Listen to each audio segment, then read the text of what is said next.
ఈ రోజున మీ ముందుకి రావడానికి కారణం ఏంటంటే నేను ఏ పార్టీ మనిషిని కాదు, ఏ పార్టీ సపోర్టర్ని కాదు. ఐఎమ్ జస్ట్ కామన్ మ్యాన్గానే ఉండి ఇక నా సినిమాలు, నా షూటింగ్లు నేను చేసుకుందాం అని చెప్పేసి అనుకుంటున్నాను. That's it. ఈ మాట చెప్పడానికే నేను మీ ముందుకు వచ్చాను. సో నేను ప్రతి 5 సంవత్సరాలకు ఒకసారి ఎలక్షన్లో మీరు వెళ్ళి ఎలా ఓటేస్తారో నేను కూడా ఒక కామన్ మ్యాన్గా వెళ్ళి ఓటేసి వస్తాను. సో రాజకీయాలకి స్వస్తి, గుడ్ బై, థ్యాంక్ యూ. మేము తట్టుకుంటాం, జనాలు చప్పట్లు కొడతారు, ఊస్తారు కూడా. మరి వాటన్నిటికీ రెడీగా ఉండాలి. ఇప్పుడు పవన్ కళ్యాణ్ గారు ఏంటంటే సినిమా మనిషే కాబట్టి సినిమా కష్టాలు, నిర్మాత కష్టాలు, డిస్ట్రిబ్యూటర్ కష్టాలు, ఎగ్జిబిటర్ కష్టాలు అన్నీ తెలుసు. తప్పనిసరిగా ఇప్పుడు ఉన్న పరిస్థితి నుంచి బెటర్మెంట్, ముఖ్యంగా చిన్న సినిమాలు బ్రతకడానికి ఒక మార్గం ఆయన చూపిస్తారు. అదే మాదిరిగా పెద్ద సినిమాలు కూడా ఈక్వల్గా, ఎందుకంటే పెద్ద సినిమాలకి ఎక్కువ రిస్క్ ఉంది. సినిమా చాలా కోట్లు పెట్టి తీస్తారు, ఏదైనా ఫెయిల్ అయితే చాలా పెద్ద లాస్ అవుతుంది.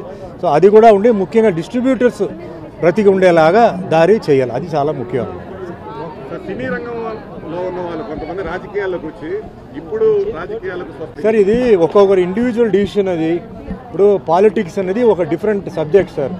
వాళ్ళు అనుకున్నంత ఈజీ కాదు. ఎందుకంటే ఎంతోమంది ఏదోదో అడుగుతారు, అందరినీ సాటిస్ఫై చేయాలంటే చాలా కష్టం, కొందరిని అవుతుంది. మళ్ళీ దీంట్లో ఈక్వేషన్స్ ఉంది, క్యాస్ట్ ఉంది, కమ్యూనిటీ ఉంది, చాలా ఉన్నాయి. సో అవన్నీ బ్యాలెన్స్ చేస్తూ మేము తట్టుకుంటాం, జనాలు చప్పట్లు కొడతారు, ఊస్తారు కూడా. మరి వాటన్నిటికీ రెడీగా ఉండాలి. అలా చేయగలిగితే ఓకే. ఈ పదవి రావడం అంటే ఏంటంటే సార్, అది అందరూ ఏంటంటే రాగానే మనకి ఆ పదవి వస్తుంది అది చాలామంది ఊహించుకుంటారు. అది ఎవరికి తలరాతలో రాసి ఉందో అదే జరుగుతాయి. ఇప్పుడు మిగతా పనులు చూడండి, పని చేస్తే డబ్బు వస్తుంది, లేదా పని చేస్తే ఏదో ఇస్తారు. పాలిటిక్స్ అలా ఉండదు. పని చేసాం కదా, నాకు అది కావాలి ఇది కావాలంటే అది రాదు. అది చాలా ఈక్వేషన్స్ ఉంటాయి, చాలా విషయాలు ఉంటాయి.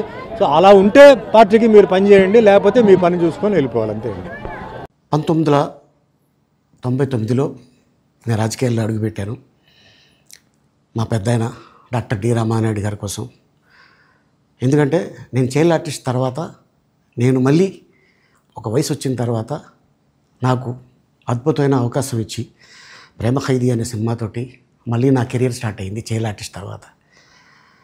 అలాగే వారు బాపట్ల నుంచి ఇలాగ నేను ఎంపీగా నుంచి ఉంటున్నాను రా, నువ్వు రావాలి, నా క్యాన్వాస్ చేయాలి అనగానే తప్పకుండా గురుగారు, ఎందుకంటే మీ సినిమా తర్వాత నేను మళ్ళీ ఒక ఆర్టిస్ట్గా నేను ఎదిగాను, సో డెఫినెట్గా నేను వస్తాను అని చెప్పి వెళ్ళటం జరిగింది.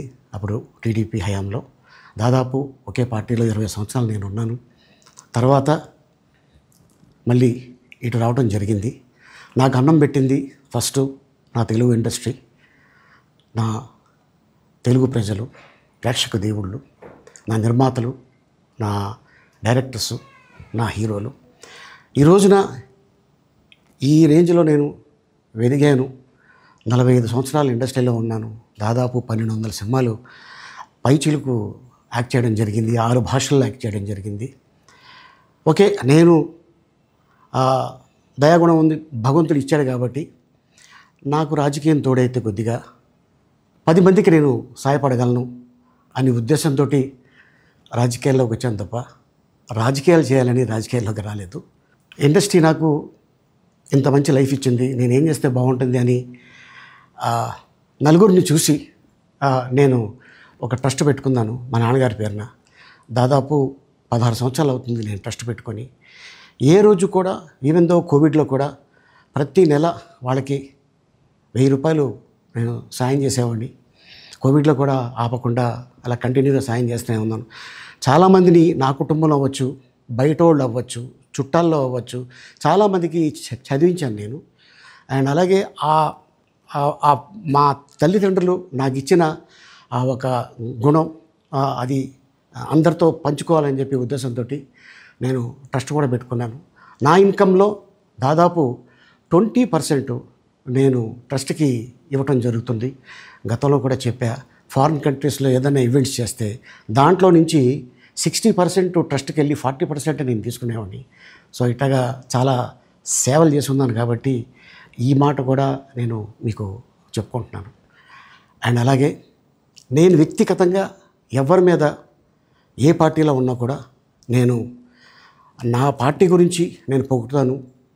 అక్కడ ఉన్న వ్యక్తి ఎమ్మెల్యే క్యాండిడేట్ గురించి నేను పొగుడుతాను, నా నాయకుడిని నేను పొగుడుతాను తప్ప ఎప్పుడు ఎవరిని కూడా ఒక మాట అంటాం కానీ వాళ్ళ లైఫ్ గురించి కానీ వాళ్ళ పర్సనల్ లైఫ్ గురించి కానీ ఎప్పుడు కూడా ఏ వేదిక మీద కూడా మీరు వెతికినా కూడా దొరకదు.